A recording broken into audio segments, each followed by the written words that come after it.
Documento 172. La entrada a Jerusalén. Jesús y los apóstoles llegaron a Betania poco después de las 4 de la tarde del viernes 31 de marzo del año 30 después de Jesucristo. Lázaro, sus hermanas y sus amigos los aguardaban. Como venían tantas personas todos los días para hablar con Lázaro de su resurrección, le dijeron a Jesús que habían arreglado que pernoctara con un creyente vecino, un tal Simón, que desde la muerte del padre de Lázaro era el caudillo de la pequeña aldea. Esa tarde Jesús recibió a muchos visitantes y la gente común de Betania y Betfage hizo todo lo que pudo para que se sintiera que era bienvenido. Aunque muchos pensaban que Jesús iba ahora a Jerusalén desafiando abiertamente el decreto de muerte del Sanedrín para proclamarse rey de los judíos, la familia betaniana, Lázaro, Marta y María, se daban cuenta más plenamente de que el Maestro no era esa clase de rey. Sentían vagamente que éste podía ser su última visita a Jerusalén y a Betania. Los altos sacerdotes fueron informados de que Jesús estaba en Betania, pero decidieron que era mejor no intentar tratar de arrestarlo cuando se encontraba entre sus amigos. Decidieron aguardar su venida a Jerusalén. Jesús sabía todo esto, pero estaba majestuosamente calmo. Sus amigos no lo habían visto nunca tan compuesto y congenial. Aún los apóstoles estaban sorprendidos de que se le viera tan poco preocupado, en el momento mismo de que el Sanedrín había pedido a todos los judíos que se los entregaran. Mientras el maestro dormía esa noche, los apóstoles lo vigilaban de dos en dos, y muchos de ellos estaban armados con espada. A la mañana siguiente temprano los despertaron cientos de peregrinos que venían de Jerusalén, aun siendo sábado, para ver a Jesús y a Lázaro, a quien aquél había resucitado después de muerto. El sábado en Betania. Los peregrinos que provenían de fuera de Judea, así como también las autoridades judías, se preguntaban: ¿qué pensáis? ¿Vendrá Jesús a las festividades? Por lo tanto, cuando el pueblo oyó que Jesús estaba en Betania, se alegraron, pero los altos sacerdotes y los fariseos estaban un tanto perplejos. Se alegraban de tenerlo bajo su jurisdicción, pero estaban un tanto desconcertados por su audacia. Recordaban que en su previa visita a Betania resucitó a Lázaro del mundo de los muertos, y Lázaro se estaba volviendo un problema serio para los enemigos de Jesús. 6 días antes de la Pascua, al atardecer después del sábado, todo el pueblo de Betania y Betfage se reunió para celebrar la llegada de Jesús con un banquete público en la casa de Simón. Esta cena era en honor tanto de Jesús como de Lázaro. Se le celebró en desafío del Sanedrín. Marta dirigía a los que servían la comida. Su hermana María estaba entre las mujeres espectadoras, puesto que no era costumbre de los judíos que las mujeres se sentaran en los banquetes públicos. También estaban presentes los agentes del Sanedrín, pero temían apresar a Jesús en medio de sus amigos. Jesús conversó con Simón sobre el antiguo Josué, cuyo nombre él mismo llevaba, y recitó la historia de cómo habían venido Josué y los israelitas a Jerusalén a través de Jericó. Al comentar sobre la leyenda de los muros de Jericó que se derrumbaron, Jesús dijo: «No me preocupan los muros de ladrillos y piedras, pero quisiera derrocar los muros del prejuicio, la mojigatería y el odio que se alzan frente a esta predicación del amor del Padre por todos los hombres». El banquete prosiguió en forma alegre y normal, excepto que todos los apóstoles estaban insólitamente taciturnos. Jesús estaba excepcionalmente alegre y jugó con los niños hasta el momento de sentarse a la mesa. No pasó nada fuera de lo ordinario hasta cerca del cierre del festín, cuando María, la hermana de Lázaro, se separó del grupo de mujeres espectadoras. Adelantándose a donde Jesús estaba reclinado en el sitio de honor, abrió una gran vasija de alabastro que contenía un ungüento muy raro y costoso. Después de ungir la cabeza del maestro, empezó a aplicar el ungüento sobre los pies de Jesús, soltándose luego el cabello y secándole los pies con su cabello. El olor del ungüento impregnó todo el edificio, y todos los presentes se sorprendieron de lo que María había hecho. Lázaro no dijo nada, pero al comenzar a murmurar algunos de los presentes manifestando indignación de que un ungüento tan caro se usara de esa manera, Judas Iscariote se dirigió a donde Andrés estaba reclinado y dijo: ¿Por qué no se vendió este ungüento y el dinero no se donó para alimentar a los pobres? Debes hablar con el maestro para que él censure este derroche. Jesús, sabiendo lo que ellos pensaban y oyendo lo que decían, apoyó la mano sobre la cabeza de María, que estaba arrodillada a su lado, y con una expresión compasiva en su rostro dijo, «Dejadla cada uno de vosotros. ¿Por qué queréis molestarla cuando veis que ella ha hecho una buena cosa en su corazón? A vosotros los que murmuráis y decís que este ungüento se ha debido vender y el dinero donar a los pobres, yo os digo que los pobres estarán siempre con vosotros y podréis ministrarles en cualquier momento que os parezca apropiado. Pero yo no siempre estaré con vosotros, pronto iré a mi Padre. Esta mujer viene guardando este ungüento desde hace mucho tiempo para ungir mi cuerpo en su entierro. Si ahora le parece bien ungirme en anticipación de mi muerte, esa satisfacción no le será negada. Con esta acción María os censura a todos vosotros, porque ella manifiesta así su fe en lo que yo he dicho sobre mi muerte, y ascensión a mi Padre en el cielo. Esta mujer no será censurada por lo que ha hecho esta noche. Más bien yo os digo que en todas las eras por venir, donde quiera que se predique este Evangelio en el mundo entero, se relatará lo que ella ha hecho en su memoria. Fue a causa de este reproche el que Judas Iscariote lo interpretó como censura personal y finalmente decidió vengar sus sentimientos heridos. Muchas veces había tenido subconscientemente estas ideas, pero ahora se atrevía a pensar estos pensamientos malvados en su mente consciente y abierta. Muchos otros lo alentaron en esta actitud, puesto que el costo de este ungüento era una suma equivalente a lo que ganaba un hombre durante un año, suficiente para proveer pan a 5.000 personas. Pero María amaba a Jesús. Ella había proveído este precioso ungüento para embalsamar su cuerpo a la hora de su muerte, porque creía en sus palabras cuando él les anticipó que debía morir. Y si ella cambiaba de idea y elegía otorgar esta ofrenda al Maestro mientras él aún estaba vivo, nadie debía impedírselo. Tanto Lázaro como Marta sabían que María había ahorrado por mucho tiempo el dinero con el cual compró la vasija de espicándaro, y aprobaban de todo corazón su anhelo en este asunto, porque eran ricos y podían permitirse fácilmente esta ofrenda. Cuando los altos sacerdotes se enteraron de esta cena en Betania en honor de Jesús y Lázaro, consultaron entre ellos para ver qué debían hacer con Lázaro y finalmente decidieron que Lázaro también debía morir. Concluyeron atinadamente que sería inútil matar a Jesús si permitían que Lázaro, a quien Jesús había resucitado de entre los muertos, siguiera viviendo. Domingo por la mañana, con los apóstoles. Este domingo por la mañana, en el hermoso jardín de Simón, el Maestro llamó a su alrededor a sus 12 apóstoles y les impartió sus instrucciones finales de preparación antes de entrar a Jerusalén. Les dijo que él probablemente pronunciaría varios discursos y enseñaría muchas lecciones antes de volver al Padre, pero exhortó a los apóstoles que no realizaran obra pública durante la estadía de Pascua en Jerusalén. Les instruyó que permanecieran cerca de él y que vigilaran y oraran.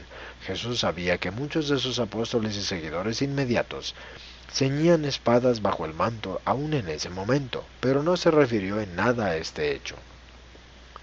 Estas instrucciones matutinas comprendieron un breve repaso del ministerio de ellos desde el día de su ordenación cerca de Cafarnaúm hasta este día en que se preparaban para entrar a Jerusalén. Los apóstoles escucharon en silencio sin hacer preguntas.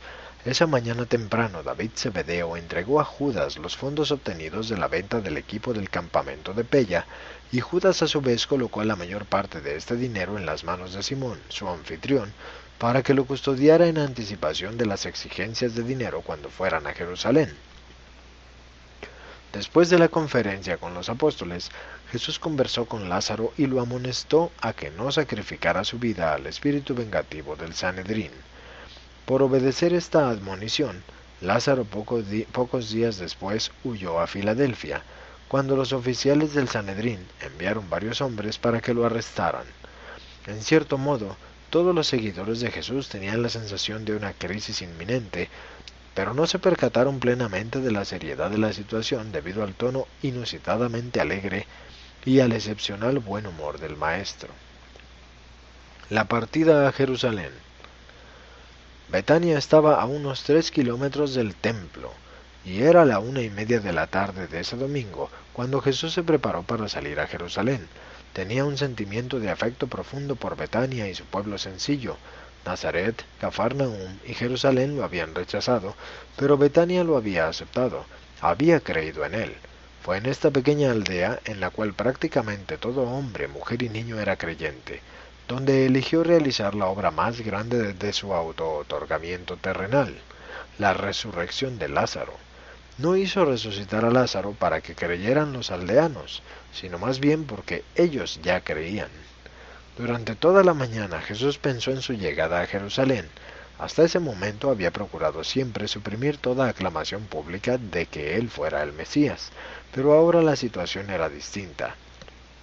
Se estaba acercando al fin su carrera en la carne.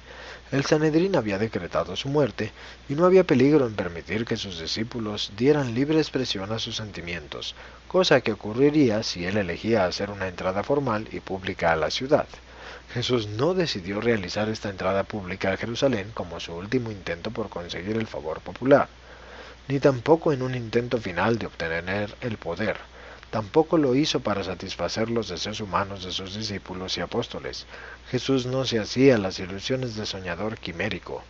Él bien sabía cuál sería la conclusión de su visita. Habiendo decidido hacer una entrada pública a Jerusalén, el maestro se enfrentó con la necesidad de elegir un método apropiado para ejecutar esta decisión. Jesús reflexionó sobre todas las así llamadas profecías mesiánicas, más o menos contradictorias, pero parecía que había una sola que fuera apropiada para sus fines. La mayoría de estas declaraciones proféticas hablaban de un rey, el hijo y sucesor de David, un libertador temporal, audaz y agresivo, que liberaría a Israel del yugo de la dominación extranjera. Pero había una escritura, asociada a veces con el Mesías, por los que tenían un concepto más espiritual de su misión, que Jesús consideró la más apropiada como guía para su proyectada entrada a Jerusalén. Esta escritura se encontraba en Zacarías y decía: Alégrate mucho, oh hija de Sión, da voces de júbilo, oh hija de Jerusalén. He aquí tu rey, que vendrá a ti, es justo y trae salvación. Viene como viene el humilde, cabalgando sobre un asno, sobre un pollino, hijo de asna. Un rey guerrero siempre entraba a una ciudad montado a caballo. Un rey en misión de paz y amistad siempre entraba cabalgando un asno. Jesús no quería entrar a Jerusalén a caballo, pero estaba dispuesto a entrar en paz y con buena voluntad como el Hijo del Hombre cabalgando un jumento. Durante mucho tiempo y mediante una enseñanza directa, Jesús trató de convencer a sus apóstoles y a sus discípulos que su reino no era de este mundo, que era un asunto puramente espiritual, pero no había tenido éxito en este esfuerzo. Ahora lo que no había conseguido hacer mediante una enseñanza clara y personal, lo intentaría realizar con un gesto simbólico. Por lo tanto, inmediatamente después del almuerzo, Jesús llamó a Pedro y a Juan, y después de decirles que fueran a Betfage, una aldea vecina un tanto retirada de la carretera principal y a corta distancia al noroeste de Betania, agregó: Id a Betfage, y cuando lleguéis al empalme de los caminos, encontraréis el potro de un jumento allí atado. Desatadlo y traedlo con vosotros. Si alguien os pregunta por qué hacéis esto, decid simplemente: el maestro lo necesita. Cuando los dos apóstoles fueron a Betfage, tal como les había pedido el maestro, encontraron el potro atado cerca de su madre en la calle, junto a una casa de esquina. Cuando Pedro comenzó a desatar al potro, vino al dueño y preguntó por qué hacían ellos eso. Y cuando Pedro le respondió tal como Jesús le había indicado, el hombre dijo: Si vuestro maestro es Jesús de Galilea, que se lleve al potro. Así pues ellos volvieron trayendo al potro. Ya varios cientos de peregrinos se habían reunido alrededor de Jesús y de sus apóstoles. Desde media mañana se habían detenido muchos visitantes que pasaban camino a la Pascua. Mientras tanto, David Zebedeo y algunos de sus ex asociados mensajeros decidieron dirigirse deprisa a Jerusalén, donde eficazmente difundieron la nueva entre los gentiles y entre el gentío de peregrinos visitantes alrededor del templo de que Jesús de Nazaret entraría triunfalmente a la ciudad. Por consiguiente, varios miles de estos visitantes se congregaron para recibir a este profeta y hacedor de portentos del cual tanto se hablaba, quien algunos creían que era el Mesías. Esta multitud, al salir de Jerusalén, encontró a Jesús y a la multitud que iba a la ciudad poco después de que franquearan la cima de Oliveto, y habían comenzado su descenso hacia la ciudad.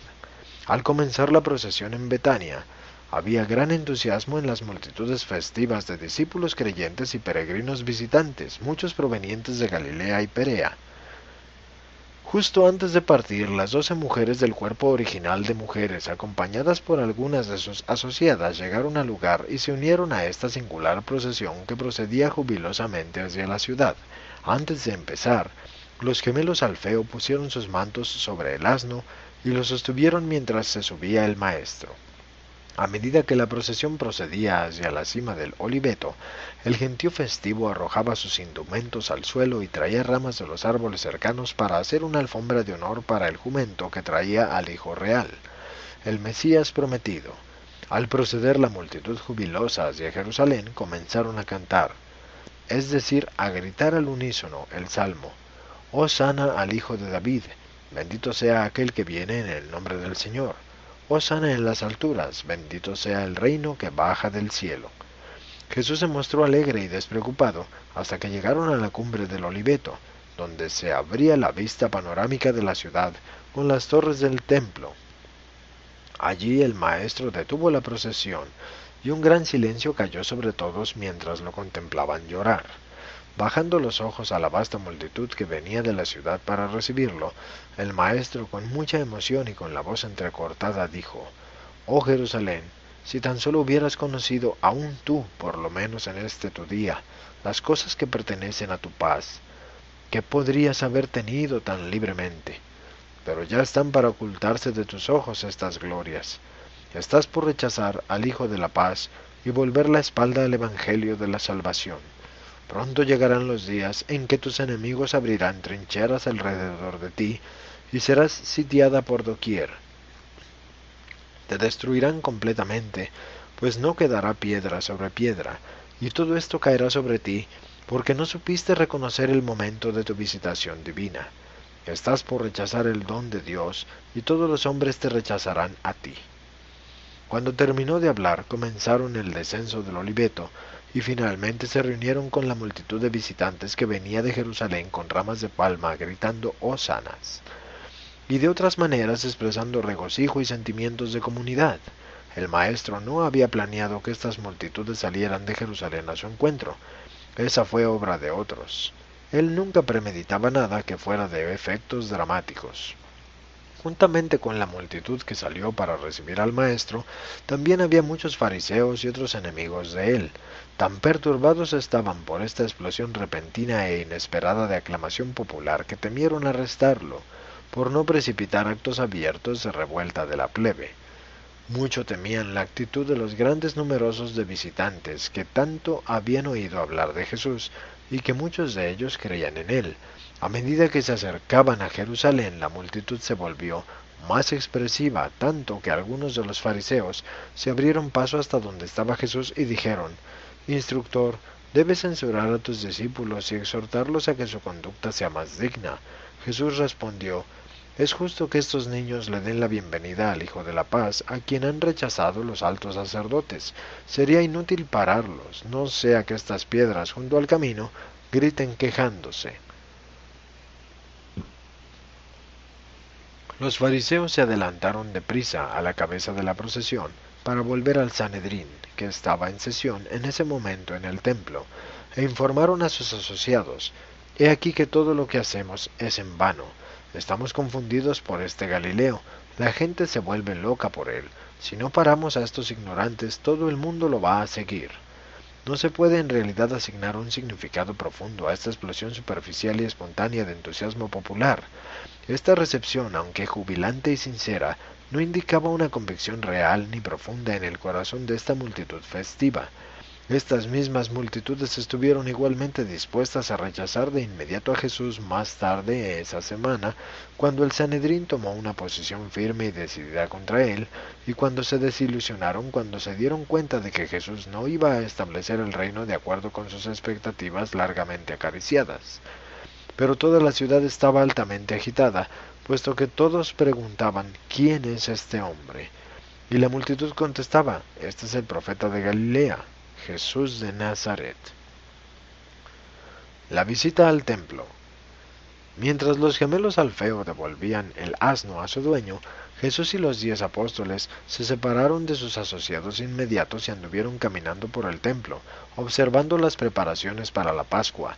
No hubo intento alguno de molestar a Jesús, puesto que el Sanedrín mucho temía al pueblo, y esa era, después de todo, una de las razones por las cuales Jesús había permitido que la multitud lo aclamara de esa manera.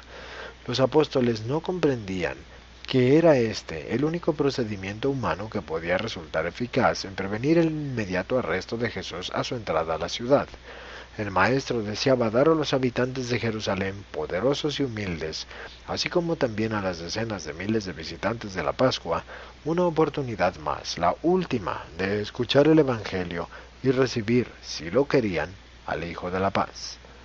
Ahora pues, mientras progresaba la tarde y las multitudes se iban en busca de alimento, Jesús y sus seguidores inmediatos quedaron solos. ¿Qué día tan extraño había sido? Los apóstoles estaban pensativos pero enmudecidos. Nunca en todos los años de asociación con Jesús habían ellos visto un día como este. Por un momento se sentaron junto al tesoro, observando a la gente que entregaba sus contribuciones. Los ricos echaban mucha cantidad en el arca de las ofrendas, y todos daban algo de acuerdo con sus posibilidades. Finalmente llegó una pobre viuda vestida pobremente, y observaron que ella echó 2 blancas monedas pequeñas de cobre en el arca. Dijo Jesús, llamando la atención de los apóstoles sobre la viuda, prestad atención a lo que acabáis de ver. Esta pobre viuda echó más que todos los demás, porque todos los demás echaron de lo que les sobraba, una pequeña parte como un don, pero esta pobre mujer, aunque está necesitada, dio todo lo que tenía, aun su sustento. A medida que progresaba la tarde, anduvieron por los patios del templo en silencio, y una vez que Jesús observó otra vez estas escenas familiares, recordando sus emociones relacionadas con sus visitas previas, sin exceptuar la primera, dijo, vayamos a Betania para descansar. Jesús con Pedro y Juan fueron a la casa de Simón, mientras que los demás apóstoles se alojaron con sus amigos de Betania y Betfage. La actitud de los apóstoles. Este domingo por la tarde, al volver a Betania, Jesús caminaba a la cabeza de los apóstoles. No se habló una sola palabra hasta que se separaron al llegar a la casa de Simón. Nunca hubo 12 seres humanos que experimentaran emociones tan diversas e inexplicables como las que surgían ahora en la mente y en el alma de estos embajadores del reino. Estos robustos galileos estaban confusos y desconcertados, no sabían qué esperar del futuro, estaban demasiado asombrados para alimentar temores, nada sabían de los planes del maestro para el día siguiente y no hicieron ninguna pregunta, fueron a su alojamiento aunque poco durmieron, excepto los gemelos, pero no hicieron una vigilia armada de Jesús en la casa de Simón. Andrés estaba totalmente confundido, atormentado. Él fue el único apóstol que no se dedicó a evaluar seriamente la explosión popular de aclamación. Estaba demasiado preocupado con sus responsabilidades como jefe del cuerpo apostólico como para pensar seriamente en el sentido o el significado de los entusiastas hosanas de la multitud. Andrés se ocupó en cambio de vigilar a algunos de sus asociados que temía que sucumbieran a sus emociones durante la conmoción, especialmente Pedro, Santiago, Juan y Simón el Celote. A lo largo de este día y de los que siguieron inmediatamente, Andrés se vio atormentado por serias dudas, pero nunca expresó ninguno de estos sentimientos a sus asociados apostólicos. Le preocupaba la actitud de algunos de los 12 que sabía que se habían armado de espada, pero no sabía que su propio hermano, Pedro, también llevaba un arma. Así pues, la procesión a Jerusalén causó en Andrés una impresión comparativamente superficial. Estaba demasiado metido en las responsabilidades de su posición para ser afectado de otra manera. Simón Pedro estuvo al principio casi afuera de sí mismo por el entusiasmo de esta manifestación popular, pero al tiempo de su regreso a Betania esa noche ya se había calmado bastante. Pedro simplemente no alcanzaba a percatarse de que lo que era el maestro que intentaba o estaba terriblemente haciendo. Él estaba terriblemente desilusionado de que Jesús no hubiera aprovechado esta oleada de favor popular haciendo algún tipo de declaración. Pedro no podía entender por qué Jesús no habló a las multitudes cuando llegaron al templo, ni tampoco permitió que hablara ninguno de sus apóstoles. Pedro era un gran predicador y le desagradaba ver que se desperdiciara un público tan grande, receptivo y entusiasta. Le hubiera gustado tanto predicar el Evangelio del Reino a ese gentío allí en el templo, pero el maestro les había advertido específicamente que no debían enseñar ni predicar en Jerusalén durante esa semana de Pascua. La reacción después de esta procesión espectacular a la ciudad fue desastrosa para Simón Pedro cuando llegó la noche. Estaba meditabundo y entrañablemente triste. Para Santiago Zebedeo, este domingo fue un día de perplejidad y de confusión profunda. No conseguía captar la esencia de lo que estaba ocurriendo. No podía comprender el propósito del maestro al permitir esta aclamación entusiasta y luego negarse a decir una palabra a la gente cuando llegaron al templo. A medida que la procesión bajaba por el Oliveto hacia Jerusalén, más particularmente cuando se encontraron con los miles de peregrinos que habían salido al encuentro del maestro, Santiago estaba cruelmente dividido por sus emociones contradictorias de entusiasmo y gratificación ante ese espectáculo, acompañadas por un profundo sentimiento de temor por lo que podría ocurrir cuando llegaran al templo.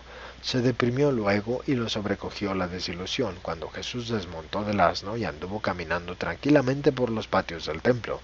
Santiago no podía entender la razón por la cual estaban desperdiciando una oportunidad tan magnífica para proclamar el reino.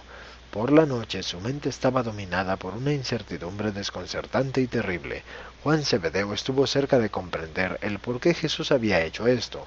Por lo menos captó en parte el significado espiritual de esta así llamada entrada triunfal a Jerusalén.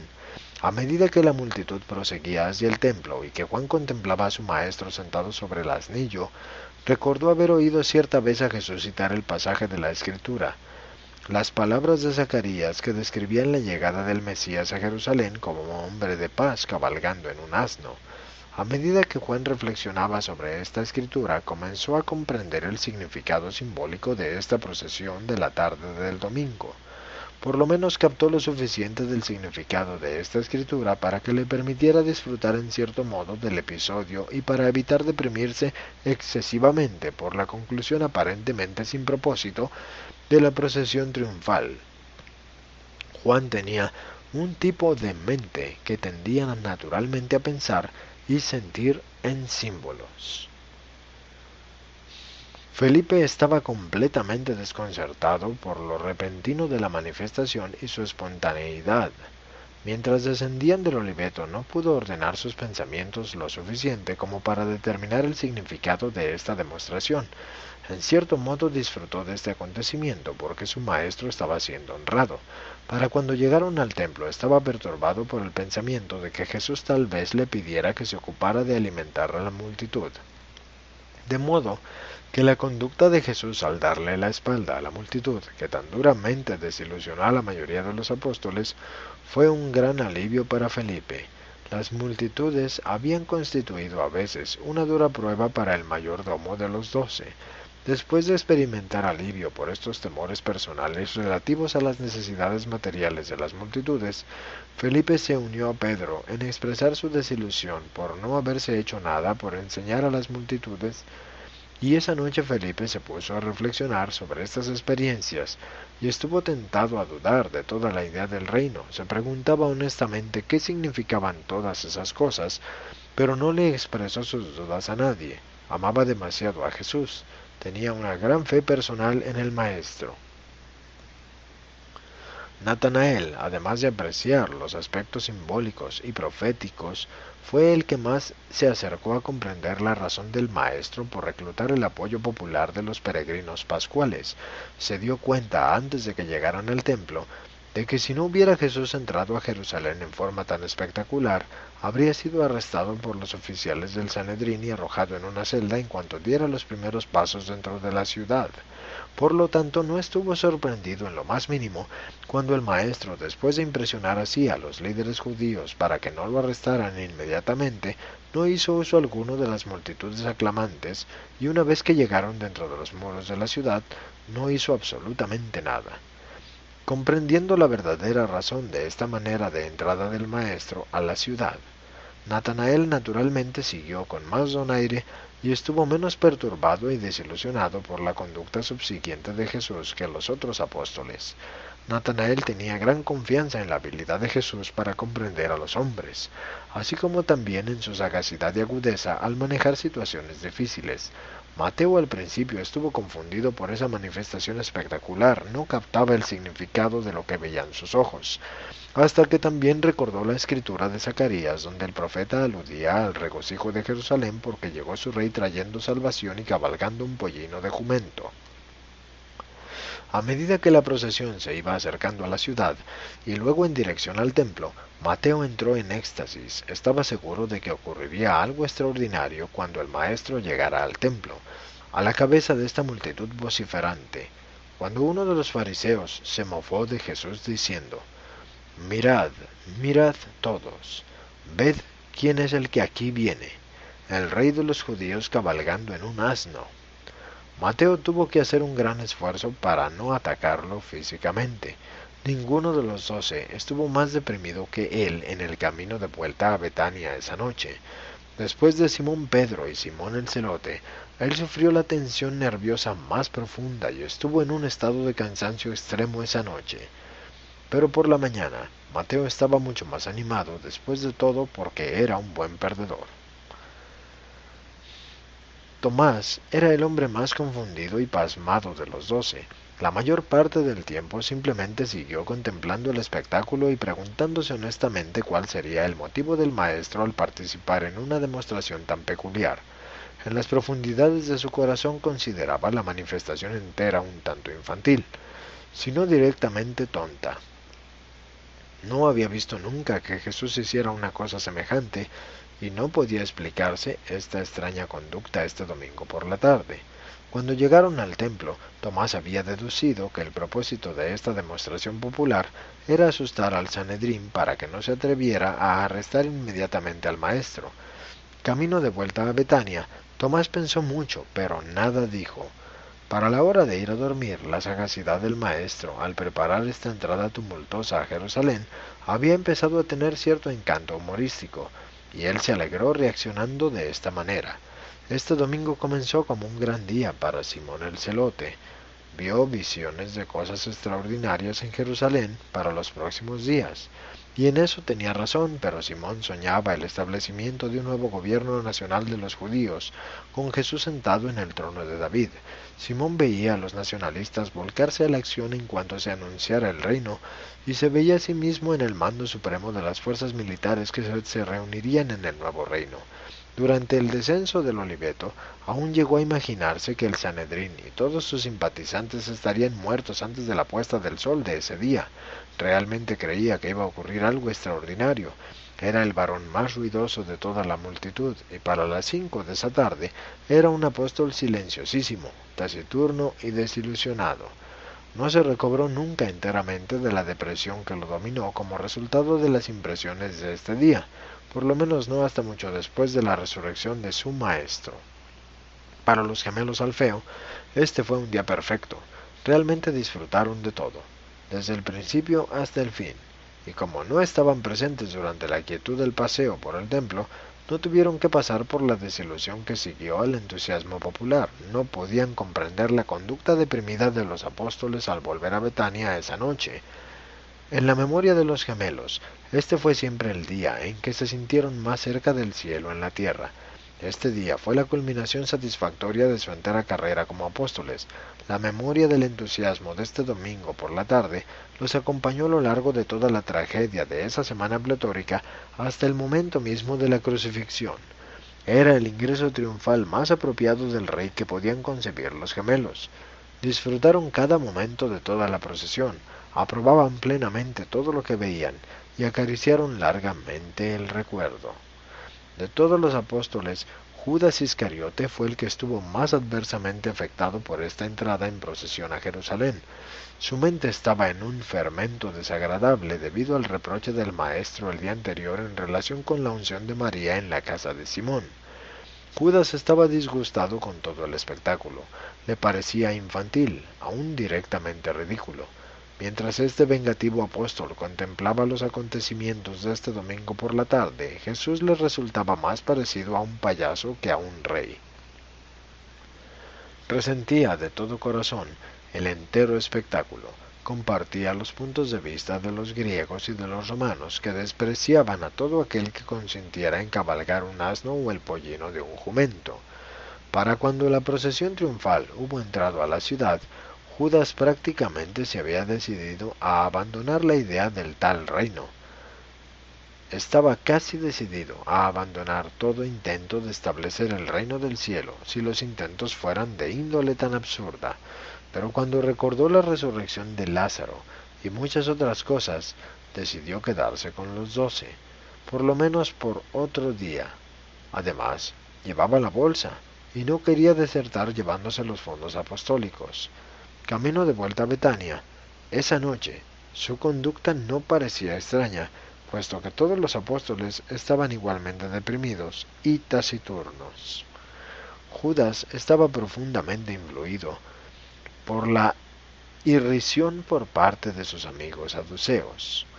Ningún otro factor ejerció una influencia tan poderosa sobre él en su determinación final de abandonar a Jesús y a sus apóstoles, como el que le produjo cierto episodio que ocurrió justo cuando Jesús llegó a la puerta de la ciudad.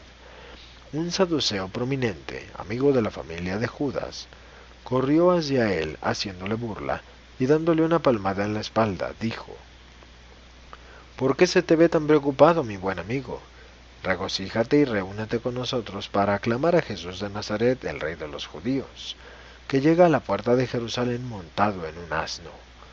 Judas no había tenido nunca miedo de la persecución, pero no podía soportar este tipo de ridículo.